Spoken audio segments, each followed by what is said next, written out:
Evan Lin told the first lie at 6:17 on a rainy Thursday evening. Sitting beside his Aunt Nora in her narrow kitchen, he typed that a scooter had struck him outside campus, and that an ambulance was taking him to the hospital. His mother's account received the message almost immediately. The small gray checkmark turned blue. Then, nothing happened. No call came. No question appeared. The person using Lena Lin's name simply left her injured son waiting. For 9 minutes, Evan watched the screen, as if attention alone could force it to move. His mother always asked the same questions whenever he was sick or hurt. Where are you? Who is with you? Can you breathe normally? Even when he had only caught a cold, she wanted the name of the clinic and a photograph of the medicine. Nora finally reached across the table and lowered his phone. "That is not your mother," she said. Evan already knew. 1 week earlier, none of this had seemed possible. On Saturday afternoon, Evan rode the bus south from his university dormitory. Carrying a laundry bag and a broken desk lamp he expected his mother to fix with tape. Lena was 42, managed hostesses for a late-night entertainment club, and treated every minor household problem like an emergency operation. She had promised hot soup, clean sheets, and enough packaged food to survive another week of cafeteria meals. Lena was waiting outside the 8th-floor apartment when the elevator opened.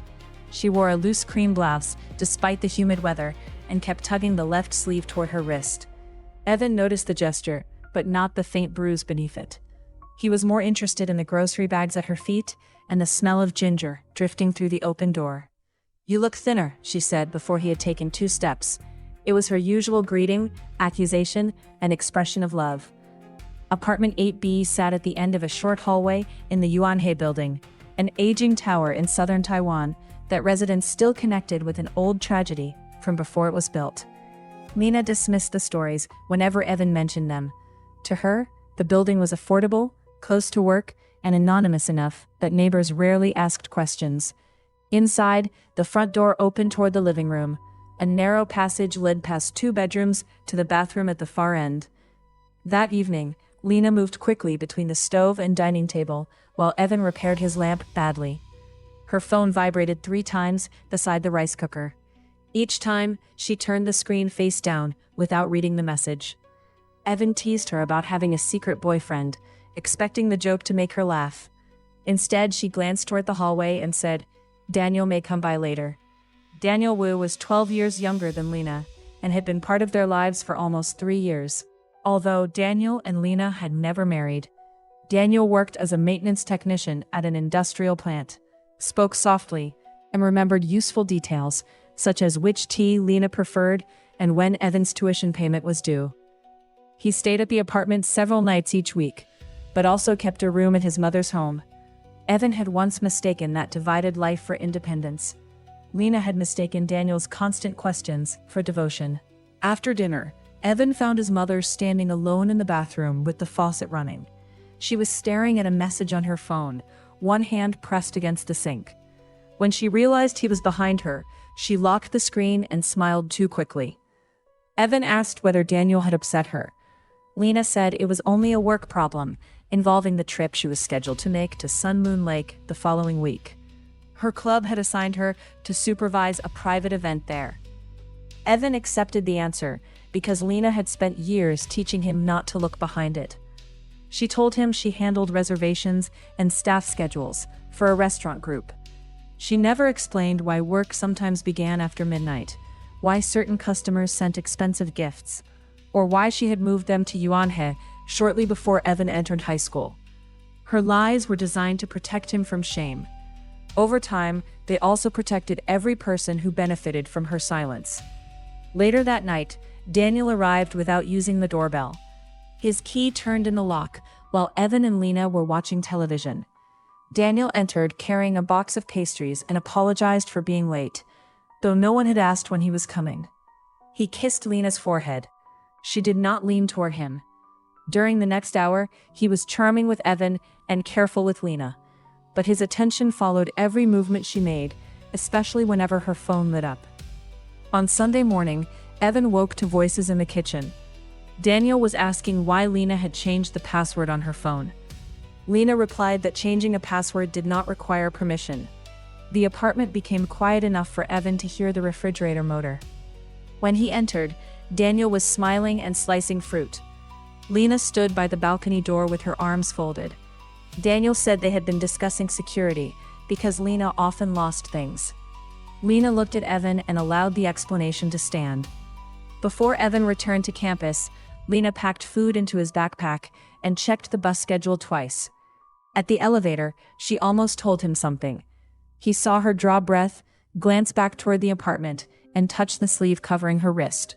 Then his phone rang, with a classmate asking about an assignment. By the time the call ended, the elevator doors were closing. Lena raised one hand and said, "Text me when you arrive." Those were the last words Evan heard in her real voice. On Wednesday evening, Lena called Nora from a taxi outside her club. She did not describe the photographs she had found, or name the two women whose messages appeared on Daniel's account. She only said she had been foolish, and that the relationship would end before her work trip. Nora urged her to meet Daniel in a public place. Lena refused. His clothes, spare keys, and old laptop were still in her apartment. She wanted everything removed before she left town. At 6:40 the next evening, Lena sent Daniel a short message asking him to come to Yuanhe after his shift. She placed her suitcase beside the front door, then moved his folded clothes from the bedroom into 2 plastic storage boxes. Outside, rain tapped against the balcony glass. At 9:58, the elevator stopped on the 8th floor. Lena stood in the living room, facing the entrance, as Daniel's key entered the lock, turned once, and paused. Daniel entered with rain on his shoulders and a smile that arrived too late. He locked the door behind him, set his keys on the cabinet, and looked at the storage boxes beside the sofa. Lena did not offer him a towel or ask whether he had eaten. She told him she knew about the other women. She said the relationship was over, his things were packed, and she wanted his key before he left. For several seconds, Daniel said nothing. Then he laughed once, quietly, as though Lena had misunderstood a joke. He denied the messages, blamed a coworker, and asked who had been poisoning her against him. When Lena named details only he could know, his expression changed. He moved closer, lowering his voice, and told her they should discuss the matter after her trip. Lena pointed toward the door and repeated that there would be no discussion later. Daniel switched tactics without warning. He began to cry. He said his marriage had failed because he had chosen Lena, that his mother barely spoke to him, and that Lena was the only person who understood him. When she remained still, he took out his phone and threatened to harm himself if she forced him to leave. Lena had heard that threat before. This time she answered that whatever he did after walking out would be his decision, not hers. The tears stopped. Daniel looked at the suitcase by the door and asked whether Lena planned to meet a customer during the trip. She told him the question no longer concerned him. He accused her of using him, then attacked the work she had spent years hiding from Evan. Each sentence was chosen to reach an old wound. Lena opened the front door and told him to go. Daniel did not move. The apartment seemed to shrink around the space between them. At 10:46, a woman in the apartment below heard something heavy strike the floor above her. She later remembered a second sound, softer and dragged out, followed by water running through the pipes. At the time, she assumed someone had dropped furniture. The 8th floor hallway remained empty. The elevator did not move again until morning, and the security camera outside had been broken for months. By sunrise, no neighbor had any reason to believe Lena Lin was missing. Saturday morning, 2 days after Lena's final confirmed message, Evan texted that he would visit the next afternoon. The message remained unread through lunch, then through dinner. He tried calling just before midnight and heard the automated notice that her phone was unavailable. Evan was concerned but not frightened. His mother sometimes worked through the night, slept late, and ignored her phone when a demanding customer kept her busy. He packed his laundry and boarded the Sunday bus as planned. When Evan reached Yuanhe that Sunday afternoon, the apartment was locked and silent. He used his own key, stepped inside, and called for his mother. No one answered from the bedrooms or bathroom. Daniel's shoes were gone from the entrance, and the 2 storage boxes were no longer beside the sofa. Lena's suitcase had disappeared as well. The rooms looked orderly, almost staged, as if everyone had left after carefully returning each object to its proper place. Evan checked the basement and found Lena's parking space empty. Back upstairs, he called Daniel, who answered after the 4th ring. Daniel said Lena had left early for the Sun Moon Lake event and had probably lost track of time. He claimed he was staying with friends in Kaohsiung after an argument and did not know when she would return. His voice carried irritation rather than concern, but Evan assumed the argument explained it. There were enough signs of travel to support Daniel's story. Lena's suitcase was gone, along with several dresses she wore to formal events. Her white sedan was missing from the basement, and the envelope containing toll receipts had been removed from a kitchen drawer. Yet other things remained. Her daily medication sat beside the bed. Her portable charger was plugged into the living room wall. The blue scarf she wore on every long trip still hung behind the front door. Evan photographed the medication and scarf, then sent the pictures to his mother, with a message asking whether she needed him to bring them. Nothing arrived in response. Before leaving, he noticed the bathroom smelled sharply of disinfectant. The tiles were dry, the mirror was polished, and the drain cover looked cleaner than the rest of the floor. He remembered Lena complaining that she hated scrubbing bathrooms. Then the bus schedule alarm sounded, and he locked the apartment behind him. On Wednesday afternoon, Lena's account finally replied. The message said she had lost her phone and was using a computer at the hotel. She told Evan the event had become complicated, that she might stay several more days, and that he should focus on school instead of worrying about her. Relief came so quickly that he ignored the missing details. He asked where the hotel was and offered to call its front desk. The account did not answer that question. A second message arrived later that night. It called him son, instead of using the childhood nickname Lena still used when they were alone. Evan read the line twice, feeling embarrassed by his own suspicion. People changed their wording when they typed from unfamiliar devices. People became formal when they retired. He told himself there was nothing strange about it. Even so, he opened older conversations and began comparing punctuation, greetings, and the order of her questions. Nora had noticed the same uneasiness. Lena's account had messaged her about borrowed money, but had not mentioned their Wednesday phone call or the breakup she had planned. When Nora asked for the name of the hotel, the account changed the subject. When she asked Lena to send a voice message, it claimed the computer had no microphone. By Thursday evening, both Nora and Evan believed someone might be reading their questions before deciding which ones were safe to answer. That was when Evan proposed the lie about the scooter. Nora hated the idea, but they needed a question no mother could postpone. They sat together at her kitchen table while rain struck the metal awning outside. Evan typed that he was injured, alone, and being taken to an unknown hospital. The account received the message. 9 minutes passed without a reply. Nora called the police while Evan kept watching the blue checkmark, waiting for his mother to prove them wrong. Before officers arrived, the account came online once more. 3 dots appeared beneath Lena's name, vanished, and returned. Evan leaned so close to the screen that Nora could hear his breathing change. The typing indicator remained for almost a minute. Then the account went offline, without sending anything. Evan understood that someone had read the emergency, considered a response, and chosen silence.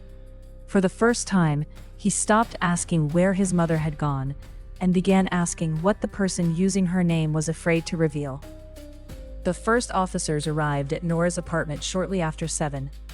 They expected a missing person report, complicated by family anxiety, not an accusation that someone had taken over Lena's identity. Detective Mei Chen listened without interrupting while Evan read the messages aloud. When he finished, she asked him to identify exactly what felt wrong. Evan pointed to the missing nickname, the avoided questions, and the silence after the accident claim. Mei wrote down each difference before asking for access to the account history. By 9 that night, Mei had confirmed the first contradiction. Lena's employer had scheduled her to supervise an event near Sun Moon Lake, but she had never arrived at the departure point. The club had called repeatedly, then assigned another manager. No one had heard Lena's voice since Thursday evening. The supposedly hotel did not exist in the booking records, and no coworker had seen her with luggage. The work trip was real. Lena's participation in it was not. Early Friday morning, Mei entered apartment 8B with a forensic team. Evan waited in the hallway beside Nora, watching strangers move through the rooms where his mother had folded laundry and argued about vegetables. There was no broken lock, overturned furniture, or obvious blood.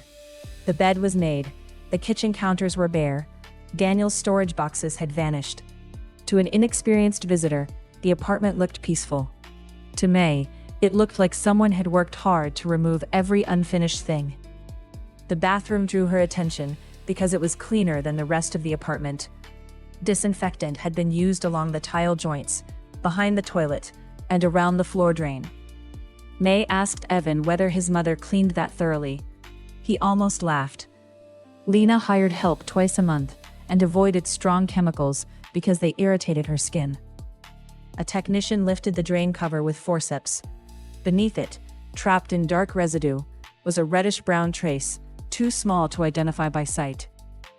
The team sealed the bathroom and collected samples from the drain, grout, sink, and underside of the cabinet. They also found irregular white marks under a chemical light, suggesting that liquid had been spread and removed across the floor. A cut hand or ordinary accident could explain a small amount of blood. Still, the apartment was no longer simply the place Lena had left. It had become a location someone might have altered after she disappeared. Mei questioned Evan and Nora separately. She asked about keys, money, arguments, and anyone who knew Lena's travel plans. Evan admitted he had waited nearly 2 weeks before seeking help because the messages had convinced him she was safe. Nora described Daniel's jealousy and the bruise she had once seen above Lena's elbow. She also revealed the Wednesday call, in which Lena said she planned to end the relationship. For the first time, Daniel Wu became more than the last person known to have seen her. Daniel arrived at the station that afternoon wearing his factory uniform and carrying a paper cup of coffee. He said he wanted to cooperate. According to him, Lena had summoned him to the apartment on Thursday night, accused him of seeing another woman, and refused to cancel the work trip. They argued. He admitted slapping her once, then claimed he left before 11 and spent the next days in Kaohsiung. He insisted he had not contacted Lena because they were both angry. Mei asked why he had told Evan that Lena left for the lake when he supposedly had no contact with her after the argument. Daniel said she had mentioned the trip before he left. Mei asked whether he called after Evan reported that Lena was unreachable. He said he assumed she was still angry. Then, she showed him the messages sent from Lena's account. Daniel studied them for several seconds and said he had never known her password. His answer sounded prepared, but not impossible. The problem was not what Daniel claimed to know. It was what he had chosen not to do. Phone records showed no calls or messages from him to Lena after Thursday night, not even after Evan asked for help finding her. He had not contacted her workplace, friends, or sister.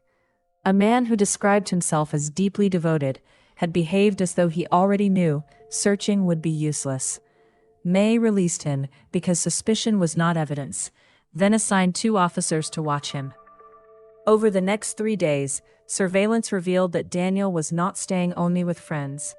He visited 2 older women in different neighborhoods, spending several hours at each address. Both later confirmed private relationships with him. Like Lena, each woman lived alone and had transferred money to him. The discovery established a pattern of deception and dependence, but Mei refused to treat infidelity as proof of murder. She needed to connect Daniel to a physical act after the night Lena vanished. That connection seemed to arrive through Lena's missing car. Police circulated the registration number, and searched traffic cameras, parking records, and impound reports. On Tuesday morning, a patrol officer found the white sedan in a roadside parking area near Yongkong. It was locked, legally parked, and free of visible damage. For one brief moment, Evan believed the car might mean his mother was still nearby. Then the rear door opened, and the smell of new vinyl reached the officer standing outside. The seat covers, floor mats, and steering wheel wrap had all been replaced.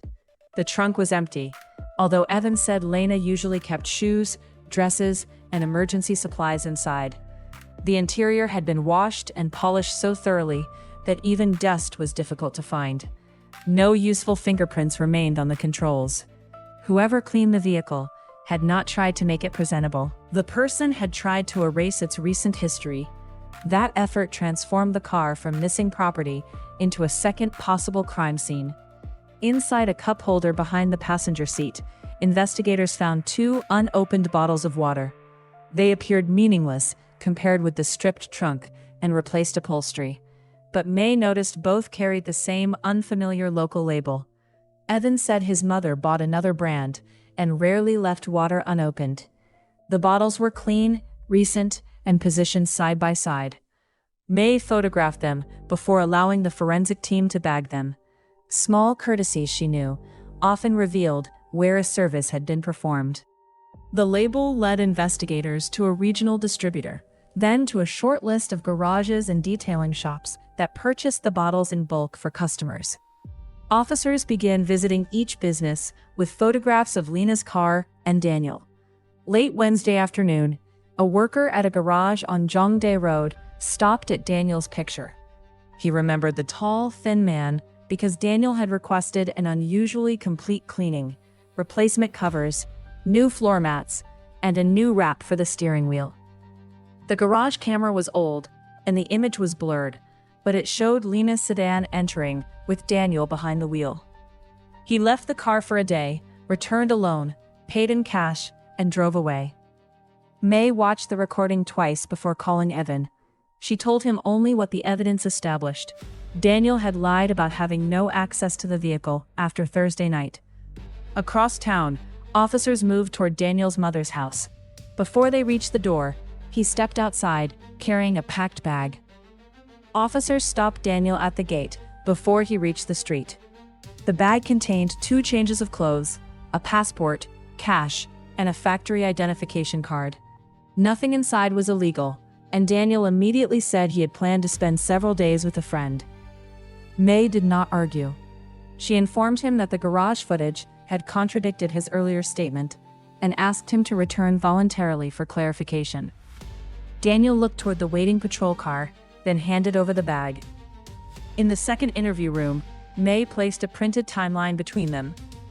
Thursday night, Daniel entered Yuanhe. Friday morning, Lena failed to appear for work. Later, her car reached the Zhongdae garage with Daniel driving. Days afterward, messages from Lena's account continued telling her family not to worry. Mei asked him to explain only one section at a time.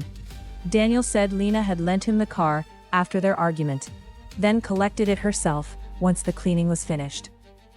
That explanation created a new problem.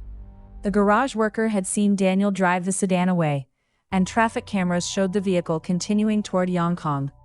No camera placed Lena inside it.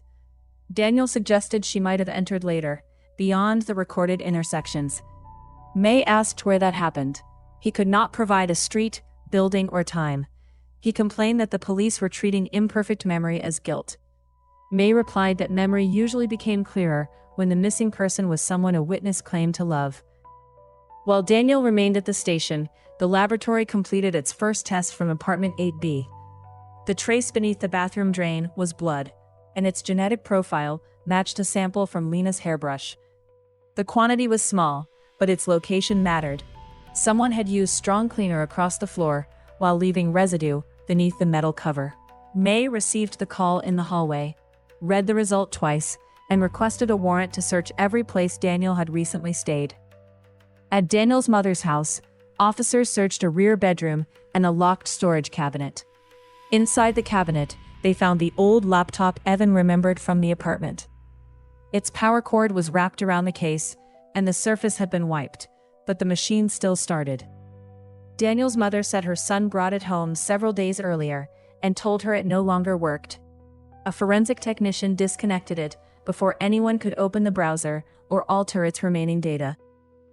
The same search recovered Lena's toll envelope, a spare key to her sedan, and one of the dresses Evan believed she had packed for the work event. The dress had been folded beneath Daniel's winter clothes. He later claimed Lena left those items with him voluntarily. Mei did not challenge the statement at once. She photographed each object in its exact position because their combined meaning was stronger than any single discovery. Travel had not removed Lena from the apartment. Someone had assembled the appearance of travel afterward.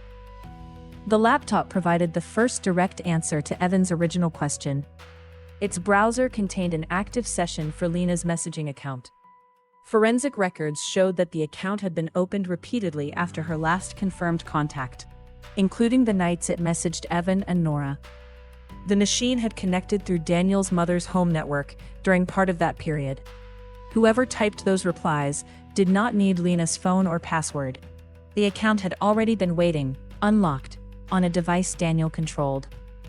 Mei told Evan in person, rather than by telephone.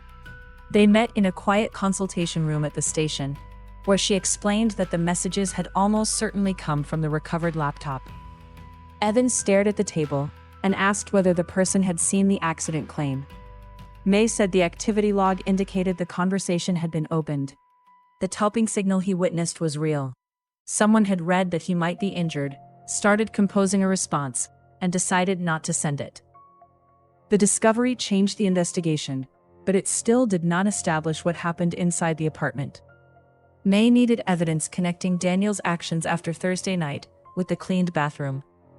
Officers mapped stores within walking distance of Yuanhe and requested recordings from the following morning. Several cameras had already overwritten their files. One small supermarket still retained a low-resolution view of the checkout lanes, time-stamped less than 11 hours after Daniel entered the building. At 8:24 Friday morning, the recording showed Daniel placing large black bags, multiple bottles of cleaning solution, a stiff floor brush, and a boxed handsaw on the counter. His face was partially covered by a cap, but the cashier remembered his height and the unusual combination of items. Payment records matched a card registered in his name. Investigators did not infer every action from the purchase. They no longer needed to. The timing and purpose were enough to confront his claim that he had simply left after an argument. During the third interview, Mei presented the evidence in the order Daniel had created it. First came the blood beneath the drain, then the garage footage, the travel items hidden at his mother's house, and the supermarket recording. Daniel continued to deny killing Lena. He said he cleaned the bathroom because she had cut her hand during their argument. He said he cleaned the car because she had spilled something in the trunk. Each answer solved one detail, while contradicting two others. Mei asked why Lena's account told Evan she had lost her phone, when the reply came from Daniel's laptop. Daniel said Lena might have used the machine before giving it back. Mei asked why the device connected through his mother's network after Lena vanished. He said someone else could have opened it. Then Mei asked who knew enough about the planned work trip, the missing suitcase, and Evan's school schedule to sustain the deception. The interview stopped immediately. For the next 4 hours, Daniel sat alone while officers processed the search results and expanded their review of traffic cameras. Evan waited with Nora in another part of the station. He kept replaying the last real conversation with Lena, searching for a warning he should have recognized. Nora told him his mother had spent his entire life hiding pain before he could see it. That habit, not Evan's inattention, had made the final weekend look ordinary. Near midnight, Daniel's attorney arrived and spoke with him privately. When the interview resumed, Daniel's posture had changed. He no longer protested the searches or demanded explanations for every photograph. He said he was willing to describe the argument, but insisted that Lena's death had been an accident. Mei reminded him that Lena had not yet been found. Daniel looked toward his attorney, swallowed, and said he could identify the place where police should begin searching. Before dawn, a convoy left the station, with Daniel seated in the rear of an unmarked car. Mei rode ahead with the search commander, while Evan and Nora remained behind. Rain had stopped, leaving the roads empty and reflective. Daniel directed the vehicles away from Yuanhe, past the industrial district, and toward an undeveloped strip of land beside a public park. When the convoy slowed near a locked maintenance road, Daniel raised one hand and pointed into the darkness beyond the trees. The search teams entered the maintenance road shortly after 5 in the morning. Daniel remained inside the unmarked car while officers crossed the wet grass with lights, shovels, and evidence flags. Mei followed the route he indicated toward a shallow depression beyond the park's service fence. The ground there had been disturbed and covered with loose soil, branches, and discarded construction material. When the first officer raised a hand, the movement around the site stopped, and the area was sealed before anything else was touched. Mei called Nora after sunrise. She did not describe what the team had uncovered, only that the search had produced evidence requiring formal identification and forensic examination. Evan heard enough from Nora's face to understand. He stood, walked to the station window, and pressed both palms against the glass. For nearly 2 weeks he had imagined his mother stranded, ashamed, angry, or unable to return. Those possibilities disappeared at once, leaving a single truth he was not ready to hear spoken aloud. Later that morning, investigators recovered multiple sealed packages from separate points near the park and an adjacent vacant lot. Personal items found with them included jewelry, clothing, and a charging cable Nora recognized from Lena's apartment. She ordered screens placed around the search area and restrictive photographs to the forensic record. The purpose was no longer to prove that Lena had vanished. It was to preserve what remained of her story before Daniel's version could define it. At the station, Daniel began with a story designed to reduce every decision. He said the argument had escalated after Lena insulted him and ordered him out. He claimed she struck him first, that he grabbed her from behind, and that she collapsed before he understood what had happened. According to Daniel, panic controlled everything afterward. He described himself as frightened, confused, and unable to think. Mei listened without interruption, while his attorney watched the clock and corrected nothing. Daniel said he remained in the apartment through the night. By morning, he realized Lena's scheduled trip could explain her absence. He admitted moving the suitcase, using her car, cleaning the bathroom, and taking the laptop because her account was still open. He also admitted sending messages to Evan and Nora. Each act, he insisted, came from the same moment of panic. Mei wrote down the sequence carefully. Panic might explain one reckless choice. It did not explain days of planning that adapted whenever the family asked a new question. When Mei asked why he bought the saw, Daniel looked toward his attorney. The room remained silent until he answered that he needed to make the body easier to move. Mei did not ask for procedural detail. She asked how many times he stopped between the killing and the burial. Daniel said he did not remember. She placed the supermarket image beside the garage receipt and the account log. Every document showed a separate location, a separate payment, and another opportunity to contact police instead. Evan was not allowed to hear the confession directly, but Mei later explained its outline in language that avoided unnecessary detail. Daniel had used Lena's work trip as cover, transported her remains in her own vehicle, cleaned the car, and continued operating her account. Evan asked whether Daniel had written a message telling him to concentrate on school. Mei said yes. That sentence affected him more deeply than the rest. Daniel had borrowed the advice Lena gave most often and used it to keep her son from searching. The forensic examination took several days. During that time, Yuanhe remained under police control, and Evan stayed with Nora. He slept poorly and woke whenever her refrigerator motor started, mistaking the vibration for his phone. He also began remembering details he had dismissed. The covered wrist, Daniel asking about Lena's password, the sharp, disinfected smell. Each memory felt like evidence against himself.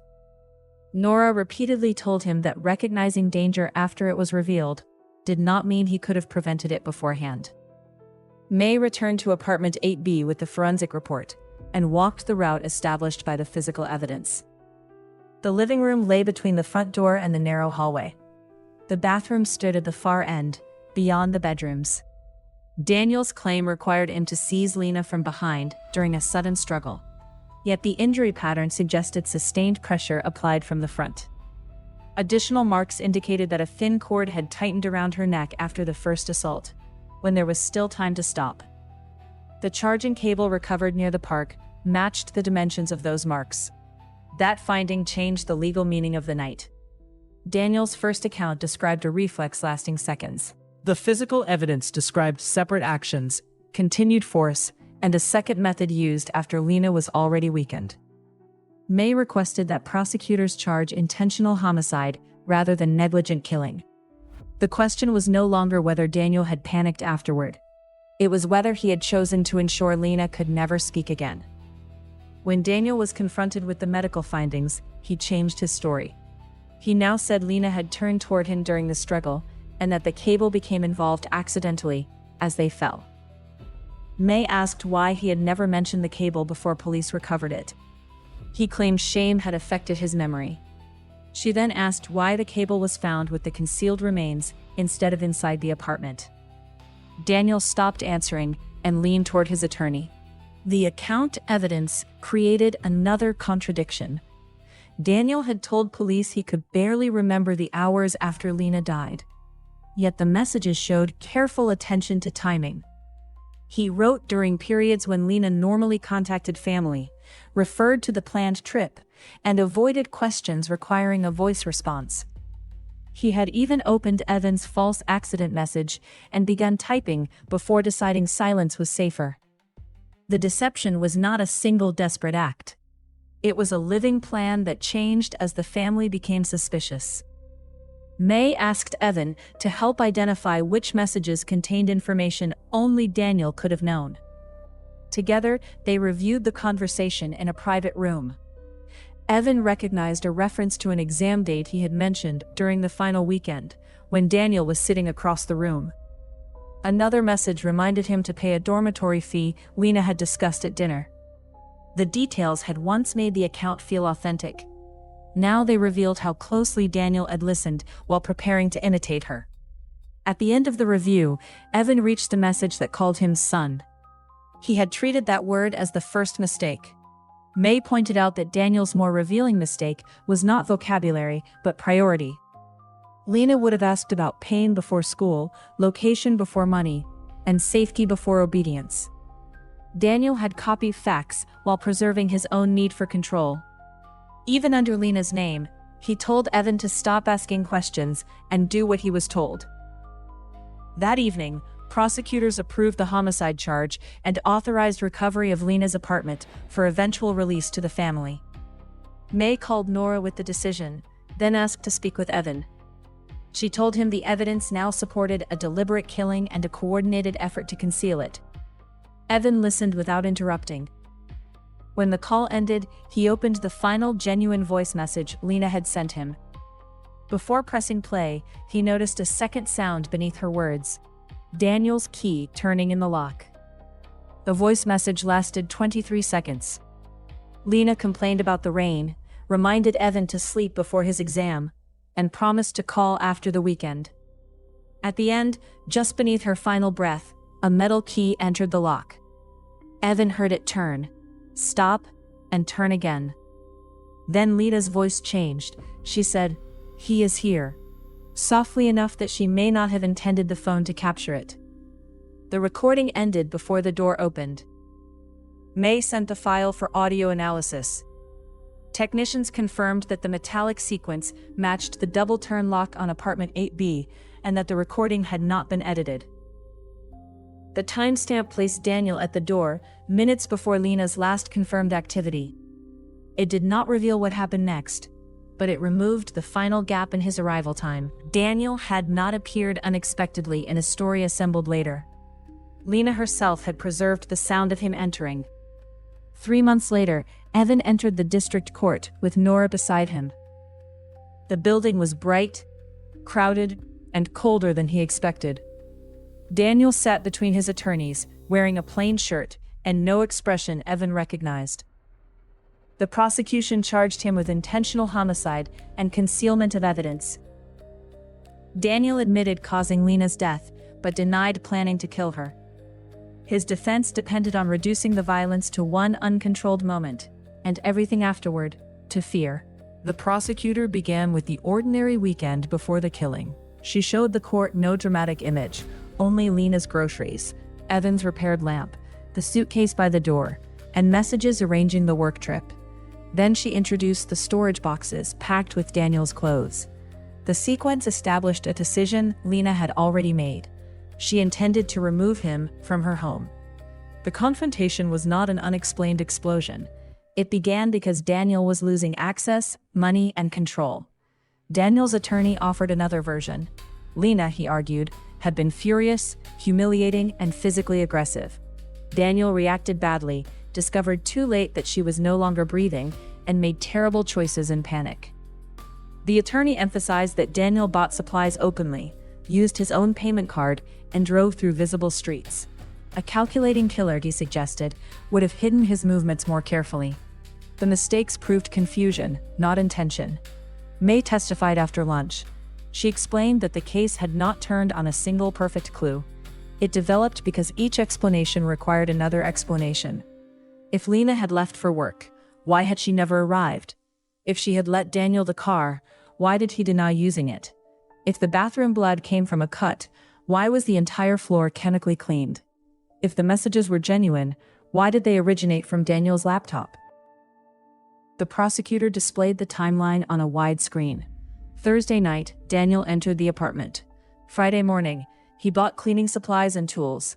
Later, he moved Lena's car, arranged for its interior to be replaced, and transferred her belongings to his mother's house. Over the following days, he monitored the family through Lena's account and adjusted his story when they became suspicious. Each action occurred at a different place and required a new choice. Panic did not travel that patiently. The forensic pathologist took the stand the following morning. She used a simple anatomical diagram rather than photographs while Evan was present. Lena's injuries, she explained, showed pressure applied from the front over enough time for resistance to weaken. A second pattern corresponded with the charging cable recovered near the burial site. Neither finding matched Daniel's original claim that he grabbed Lena from behind and released her almost immediately after she collapsed. Daniel's attorney asked whether any single injury could reveal his thoughts. The pathologist said no. A body could establish force, position, duration, and sequence, but not read intention directly. The prosecutor then asked whether the person applying pressure would have opportunities to stop as the victim's condition worsened. The pathologist answered that the process was not instantaneous. Physical changes would have been visible and felt. Continued force, therefore, required continued action, whatever emotion had begun it. For Evan, the most difficult evidence was not medical. It was the account log projected beside his false accident message.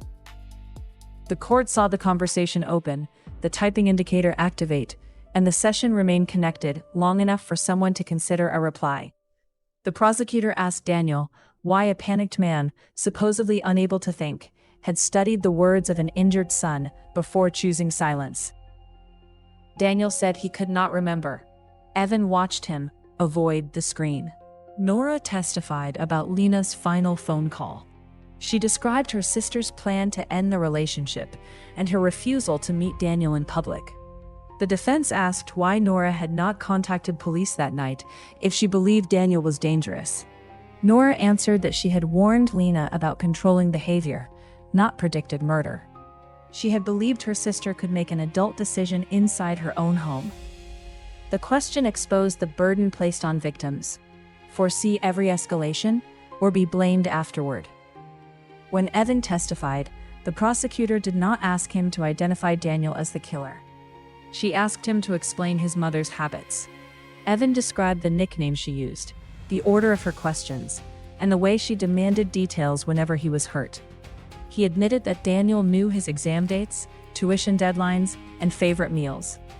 Then he explained the difference. Daniel had memorized information about him. Lena had organized her entire attention around whether he was safe. The defense suggested Evan's interpretation was emotional, and therefore unreliable. Evan agreed that it was emotional. He also said emotion was exactly what the person using Lena's account had failed to reproduce. A stranger could copy her schedule and sentences. Someone living in the apartment could steal details from dinner conversations. But after reading that her son might be bleeding beside a road, Lena would not have paused to protect a lie. She would have called until someone answered. Near the end of the trial, Daniel spoke for the first time without answering a question. He apologized to Evan and said he had loved Lena. Evan felt the courtroom waiting for a reaction. He gave none. The prosecutor then played Lena's final voice message.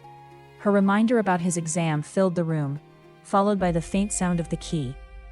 When she whispered, "He is here," Daniel lowered his head. The apology no longer sounded like grief. It sounded like another claim of ownership. After closing arguments, the judges withdrew to consider the verdict. Evan and Nora waited on a wooden bench outside the courtroom, while reporters gathered near the stairs. Through the doors, clerks collected files and shut down the evidence screens. Evan opened his phone, but did not play the message again. For months, he had searched Lena's final words for a warning. Now he understood that the warning was not hidden in what she said. It was the person entering while she was still speaking. The judges returned shortly before sunset. Their decision rejected Daniel's claim that Lena died during a brief, uncontrolled struggle. The court found that the sustained pressure, the use of the charging cable, and the sequence of deliberate actions afterward established intentional homicide. Daniel was sentenced to life imprisonment, with permanent loss of specified civil rights under the judgment. He stood without speaking as the clerk read the final lines. Evan did not look at him. He listened only for Lena's name.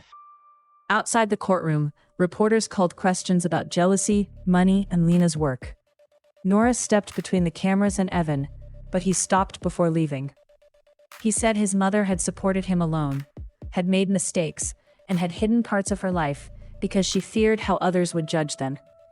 None of those things gave anyone the right to control her, strike her, erase her, or speak in her name.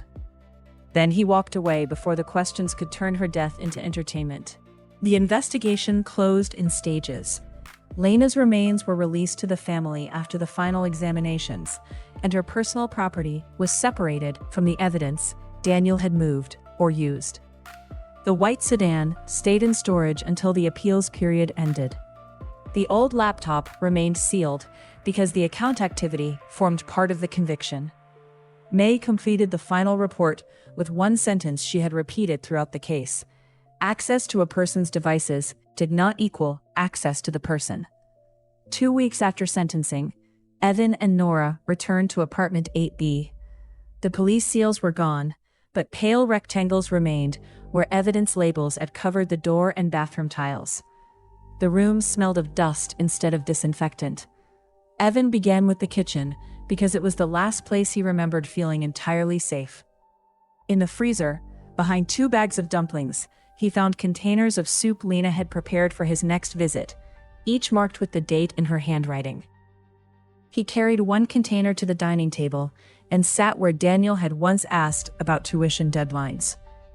For months, Evan had divided his mother into 2 versions: the woman who raised him and the woman whose work, debts, and relationships he had not understood. The apartment no longer allowed that separation. Lena had earned money at night, lied to protect him, loved the wrong man, recognized the danger too late, and still remembered to cook before his exam. All of it belonged to the same person. Nora found a small envelope taped beneath a drawer in Lena's bedroom. It contained cash, copies of Evan's school documents, and a handwritten note authorizing Nora to handle emergencies during the Sun Moon Lake trip. There was no confession about Lena's work, and no prediction of violence. The note simply asked Nora to make sure Evan ate properly if Lena returned late. Evan read it twice, then placed it with the voice message and the genuine conversations he had saved. Before leaving, Evan stood in the bathroom doorway. The replaced drain cover shone brighter than the surrounding floor. He remembered the chemical smell, the polished mirror, and his own decision to catch the bus instead of asking another question. This time, he did not turn the memory into an accusation against himself. Daniel had created the danger, committed the violence, and designed the deception. Evan's delay had been the result Daniel wanted, not proof that his mother had been abandoned by her son. The Yuanhe building changed after the trial. Residents stopped repeating the old stories about cursed ground and began discussing broken cameras, unsecured master keys, and how easily strangers could follow tenants through the lobby. Management replaced the entrance system and announced that the tower would be renovated rather than demolished. The building was neither haunted nor innocent. It was simply the place where ordinary neglect had given a controlling man more privacy than the woman living there possessed. 1 month later, the messaging platform approved Evan's request to close Lena's account. Because the data had been preserved for court, the company first sent him an encrypted archive of its final activity. Mei advised him not to search it alone, but the case was finished, and the listed devices were already familiar. Lena's phone, Daniel's laptop, and an older tablet recovered from the apartment. Evan opened the archive at Nora's kitchen table, the same place where they had sent the false accident message. Most entries confirmed what the trial had established. Daniel had opened conversations, reviewed old photographs, and timed messages to imitate Lena's work schedule. One record showed him searching Evan's chat history for the childhood nickname he had failed to use. Another showed the account closing seconds after Nora requested a voice message. The evidence no longer surprised Evan. It only demonstrated how much effort Daniel had spent collecting the surface of Lena, while understanding nothing about the order of her concern. Near the bottom of the archive, Evan found a session marked as unresolved. It had lasted 11 seconds and occurred 3 days after Daniel's arrest, while the laptop, phone, and tablet were already in police custody. The platform could not identify the device model. Its location estimate came from a network address assigned to the Yuanhe building. Evan assumed it was a synchronization error, until he noticed which conversation had been opened during those 11 seconds. The false report that he had been struck by a scooter. Mei reviewed the record the next morning. She confirmed that the timestamp fell after officers had seized every known device connected to Lena's account. The building's shared network made the location imprecise, and delayed synchronization remained possible. Still, the session contained a fresh security token rather than a copied historical entry. Someone or some device not listed in the case had accessed the conversation from within Yuanhe. Mei reopened the digital evidence file without changing the conclusion of Daniel's conviction. That evening, Evan returned to the building with Mei. The renovated lobby had new lights, a replacement camera, and a digital directory where the old guard's desk had stood. Mei requested access logs from management, while Evan compared the network address on his phone. The signal strengthened near the elevators, then weakened by the mailboxes. No unknown device appeared on the public network list. The most likely explanations remained an unregistered resident device or a technical record created during system maintenance. The elevator arrived empty. As its doors opened, Evan heard the same two-stage metallic turn preserved in Lena's final recording. Not from the elevator, but from the service corridor behind them. Mei moved first and found the corridor door locked. Above it, the newly installed security camera rotated toward the sound. Its indicator changed from green to red. At the same moment, Evan's phone displayed an alert from the account archive. The unresolved device had connected again. The alert showed no name, model, or message. It displayed only the active session, the Yuanhe network, and the conversation currently open. Evan stared at the title he had written months earlier. 3 dots appeared beneath Lena's profile picture. Mei reached for the service corridor key while the camera continued recording. On Evan's screen, the typing indicator remained steady, as if someone on the other side had finally decided how a mother should answer.